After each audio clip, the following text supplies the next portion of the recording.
Hey everybody, welcome to the Hoops Post Up. This is our first ever edition of the Fantasy Friday Fix. Say that 5 times fast. And we're here to talk, that's right, fantasy basketball.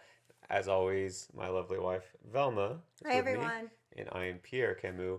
And we are the Post Up crew. We're going to talk about everything you need to know, fantasy risers and fallers after one glorious game of basketball. That's right, it's never too early to talk fantasy. We're talking about who made a strong impression in their first ever start and some people you should be already fading. That's right. It's never too early to get a move on and Wow, improve your team. that's all harsh. Yeah, do you think one game is too small of a sample size? Is that what you're implying? In fantasy, no. I know every little bit of the stats Mm, count. every game Everything counts. matters.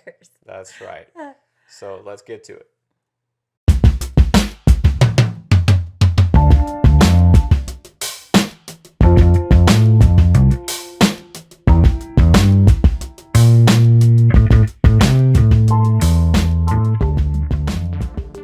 All right. So as I mentioned, this is our first edition of Fantasy Friday. Friday? Is it Friday Fantasy or Fantasy Friday? Which fix Friday? Fantasy, Fantasy NBA, Friday. The NBA, fantasy, of course. NBA, fantasy, Not college. Friday fix. Fantasy Friday. Well, you can see it right there, guys. Right? You can see it. Okay. So it's the Fantasy Friday fix. We also have Fashion Friday. Check out that video. Woo! Very Can't wait for entertaining. that. That's If you couldn't tell, that's more her gig. This is my account. But we're in this together. So we're going to talk about fantasy now. And that's definitely my thing. So I've been playing fantasy basketball for actually quite a while, even though I am a lot heavier into baseball, football. Actually, the first fantasy sport I ever played, Wasn't it believe it or not, hockey? it was hockey. Yeah, Yeah, and I this was a remember long that. time ago. But anyways, fantasy basketball is a whole different beast. You got to count a lot more categories, and their punting is actually a viable strategy. You have to really target players for specific needs. So let's get into it. Talk about what we've seen so far. Now, being as Friday, right? Well, the season just started on Tuesday, and that was with what, 2 games? Yeah. And then most of the teams played Wednesday. Some of the teams just played their first game on Thursday. So we have exactly one game in the books for each team. Always start with a positive here.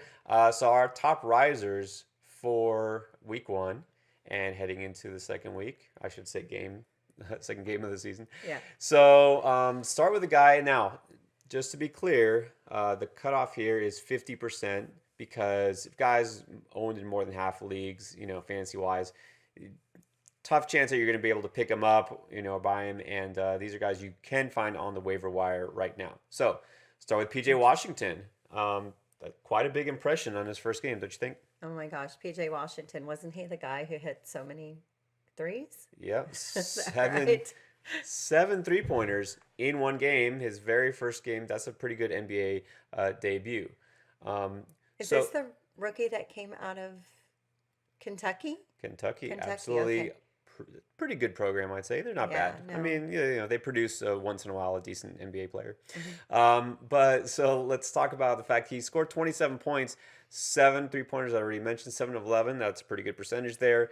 And the thing is, basically almost all his points came from threes. Do you think that's sustainable when you guy who's hot from the 3-point line? What if it was just a hot night? I don't know. For me, he's a rookie, first time on the court, big stage, everything. To me, there's a lot of pressure going in, right? Yeah, yeah. But then he lit it up. He had the So confidence. shows confidence. He's not scared, right, to take the shot. Sometimes a rookie will kind of defer. Um, Absolutely. and then I think you have to take into account too. Charlotte's not a team anymore with a star player. He's going to have that opportunity to shine, right? They're going to give him the ball as long as he's making buckets. So definitely a guy to pick up, especially if you're in need of 3-point shooting already.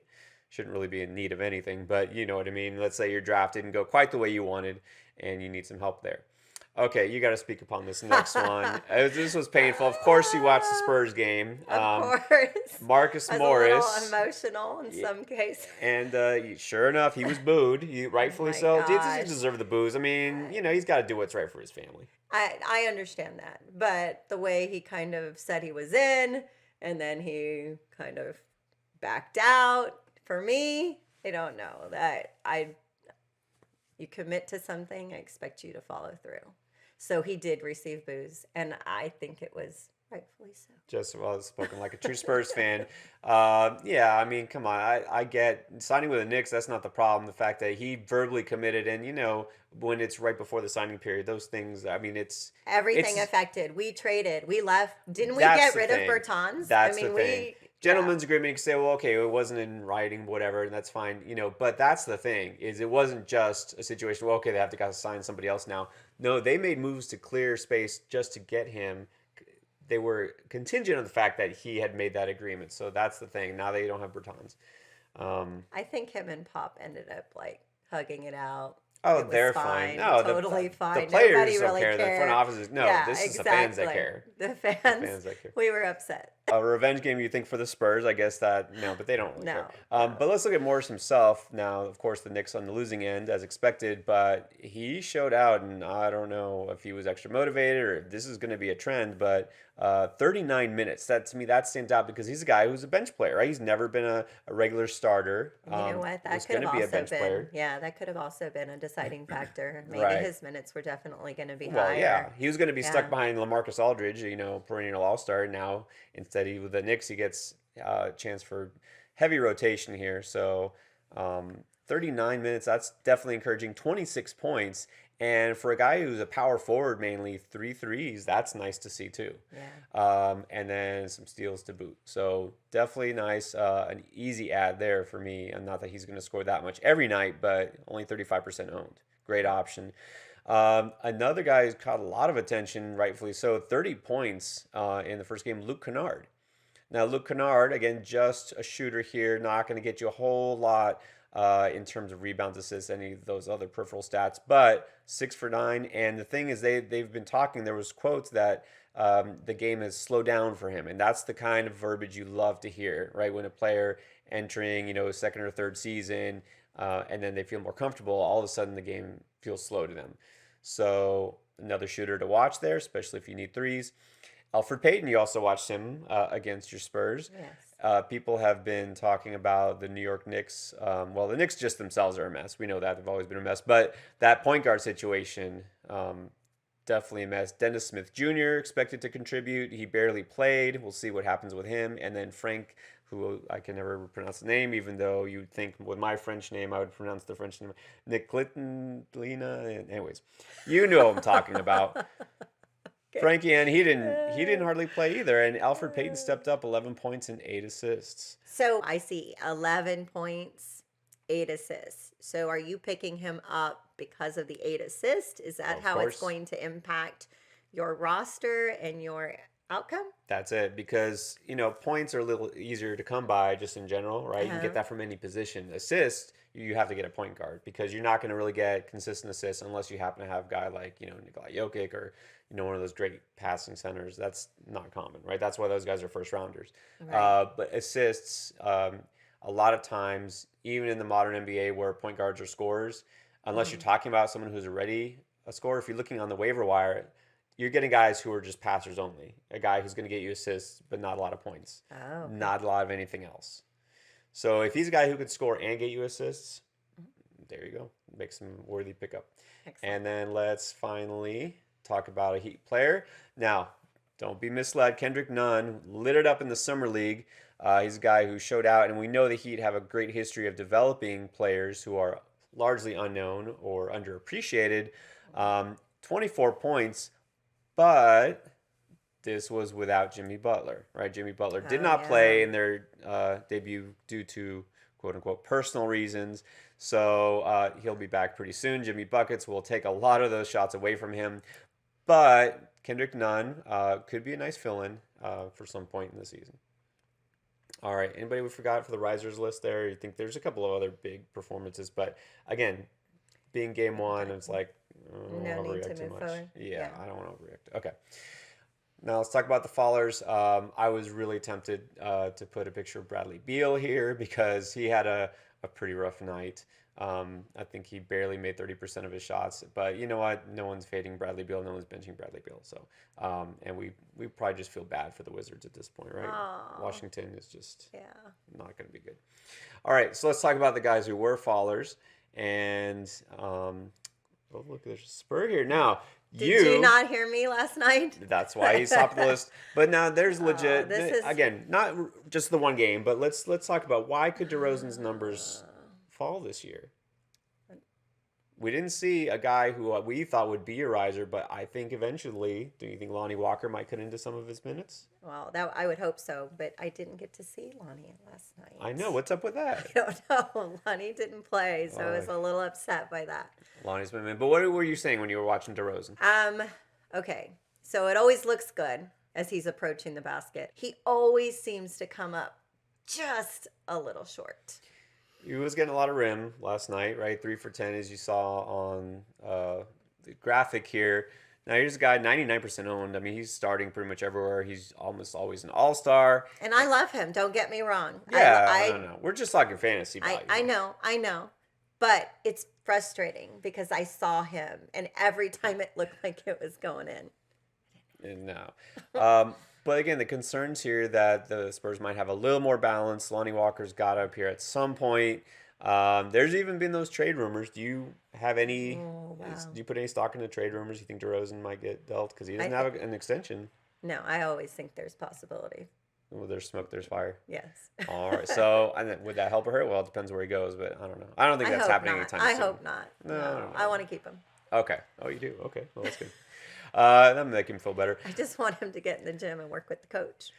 And then let's talk about some big men here. We got a couple of big men, and the center position to get a guy who can consistently contribute rebounds and blocks kind of hard. Jonas Valanciunas, if you recall, used to be kind of one of that big three in Toronto, where it was DeRozan and Lowry and him, and I thought that was their core. That did not take them to the finals. No. But then once they ditched Valanciunas, then of course it happened. So he's been dealing with injury last year, all late second half last year. A little concerning, only 16 minutes, and he doesn't seem to be 100% healthy. So only 7 points, 2 rebounds. This is a guy I don't know if you really want to trust in your lineup until further notice. And then let's talk about Marc Gasol because we saw him play on opening night, right? Yeah. So I was surprised by this, actually. yeah, well, I mean, because Toronto you represented, you did call Toronto winning there in that first game, I and think all my teams. and yeah, Siakam beast, Lowry, not a great percentage, but he did his thing. But Gasol was kind of invisible. Yeah. I was surprised by that. I don't know what it was. I don't know if, we talked about the hangover. You think maybe he just was him? maybe he was fatigued because didn't he play Euro Yeah, summer? it could be fatigue, and that's what a factor I thought. Do you think that maybe there's a little too much mileage on there? That age is catching up with him because we already saw it happen with Powell. Now, obviously, not the same there. Obviously, No. Powell had a longer career. But do you think with a big man, it's just so hard to go up and down the floor? It Well, it I seems to think catch up with him quicker. well, I think he had a long summer. He didn't have Yeah. much of a rest. So you feel like he's going to bounce back? Not too worried I about think one game. eventually he will. They'll rest and, manage his minutes. So you have to think about how that's going to affect fantasy, right? Right, exactly. It's a marathon, not a sprint, as we say. DeAndre Jordan. Now, this was a little surprising, right? We thought that going to Brooklyn, this might be a case where he was. I don't know if he counts as like a member of. It's not a big three, right? But once Durant comes back, he would be the third of the trio, I guess, of sort of star players. And only 17 minutes for him. He's not hurt. And so this was more of a coach's decision. Jared Allen got a lot of minutes. Concerning or surprising that DeAndre Jordan isn't the man at center and that he's more part of a rotation here? Yeah, no, definitely. I was surprised to see that his numbers, and the time that he was in was so low. And not a single block. I mean, what do you get Jordan for? Blocks. Yeah. Not a single block, limited playing time. But the fact, again, I'm looking at that usage here, the limited minutes, that's a problem. And then Derek White. There's a happy reason why he's not going to put up the numbers he did last year. 22 minutes is not bad for a backup, but here's the problem. Man, but He's do a backup. you have DeJounte Murray? And I was going to put him as a Oh riser, my but gosh, he lit it up. He So- lit it up last night. He was amazing. He was a beast on the court. He was so aggressive. So proud of you. yeah, Murray, I mean, we've already talked in a preseason show Yeah. about most improved player, Yeah.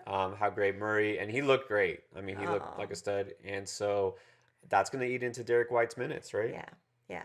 It for sure. I mean, so you have to consider that in your roster when you're. I mean, it's always about matchups, right? It's always about who you're playing against in Hmm. fantasy.